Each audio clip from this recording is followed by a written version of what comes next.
سورہ قریش مکی ہے. مکی کے معنی ہوتے ہیں ہجرت سے پہلے نازل ہوئی. اس میں 4 آیتیں ہیں. یہ بھی سورہ فیل کے تقریباً اسی زمانے میں نازل ہوئی ہے جس زمانے میں سورہ فیل نازل ہوئی. تو پہلی صورت میں کفار قریش کو، کفار مکہ کو غرور و تکبر دور کرنے کا حکم دیا گیا.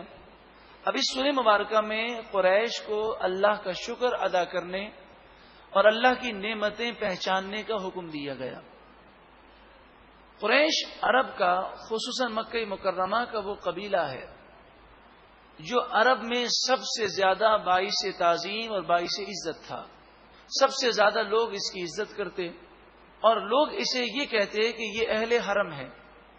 اس قبیلے کے پاس مکہ مکرمہ میں خانہ کعبہ کی چابیاں تھیں، مسجد الحرام کا انتظام ان کے پاس تھا، حاجیوں کو زمزم یہ پلاتے، حج کا انتظام یہ سنبھالتے، لیکن ہو گئے تھے کافر اور بت پرستی میں مبتلا تھے.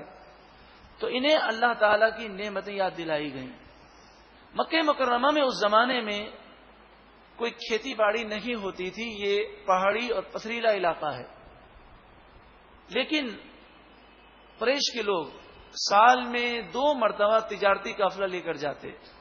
سردیوں میں یہ یمن جاتے اور گرمیوں میں شام جاتے. یہ 2 دفعہ تجارت کرتے اور اس کی وجہ سے پورے سال کا گندم اور اناج یہ لے کر آ جاتے. چونکہ یہ اہل حرم تھے لہذا جہاں سے یہ نکلتے لوگ ان کی تعظیم کرتے. اس زمانے میں ڈاکہ زنی بہت زیادہ تھی لیکن ان کے قافلے پر کوئی ڈاکو حملہ نہ کرتا. جب اللہ تعالیٰ نے اتنی نعمتیں دی ہیں تو ناشکری کرنے کے بجائے اللہ کی نعمتوں کو یاد کریں اور صرف اسی وحدہ لا شریک کی عبادت کریں. نبی کریم صلی اللہ علیہ وآلہ وسلم کی فرما برداری کریں. بسم اللہ الرحمن الرحیم. اللہ کے نام سے شروع جو بہت زیادہ مہربان نہایت رحم کرنے والا. لإیلاف قریش، قریش کے لیے رغبت رکھی گئی، ڈالی گئی.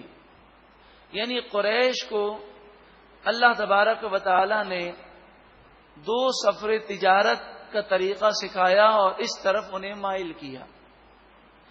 ایلافہم رحلۃ الشتاء والصیف، انہیں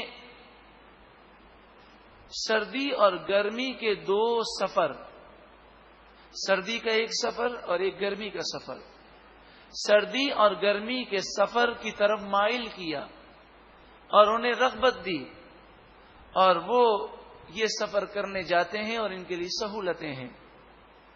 جب یہ اللہ تعالی کی نعمتیں ہیں فَلْيَعْبُدُوا رَبَّ هَذَا الْبَيْتِ، بس چاہیے کہ وہ اس بیت اللہ کے رب کی عبادت کریں جس بیت اللہ کی وجہ سے انہیں عزت حاصل ہے.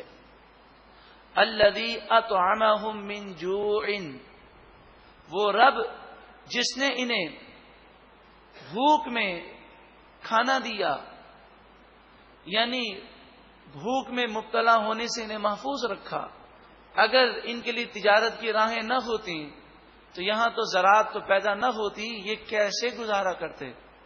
وَآمَنَهُم مِّن خَوْفٍ، اور اللہ تعالی نے انہیں خوف سے امن دیا کہ جہاں جاتے ہیں ان کے قافلوں پر حملہ نہیں کیا جاتا. اس سورہ مبارکہ میں ہم لوگوں کے لیے بھی نصیحت ہے. اللہ نے کتنی نعمتیں ہمیں دی ہیں، آنکھ دیکھنے کے لیے عطا فرمائی، کان سننے کے لیے عطا فرمائے، بے شمار نعمتیں ہیں. سب سے بڑی نعمت ہمیں اللہ تعالی نے ایمان کی دولت عطا فرمائی. بہت بڑی نعمت آقا دو جہاں صلی اللہ علیہ وسلم کا امتی بنایا. لیکن کیا ہم شکر کرتے ہیں؟ صرف زبان سے شکر کر دینا ہی کافی نہیں، بلکہ شکر کے معنی یہ ہے کہ اللہ کی فرما برداری کی جائے، اس کے رسول صلی اللہ علیہ وسلم کی فرما برداری کی جائے، اور جس رب نے نعمتیں دی ہیں اس کی نعمتیں کھا کر اس کی نافرمانی نہ کی جائے. نعمتیں تو اس رب کی کھاتے ہیں، اور کہنا رب کے دشمن شیطان کا مانے یہ کس قدر ناشکری ہے. اللہ تعالی ہم سب کو شکر کرنے کی توفیق عطا فرمائے.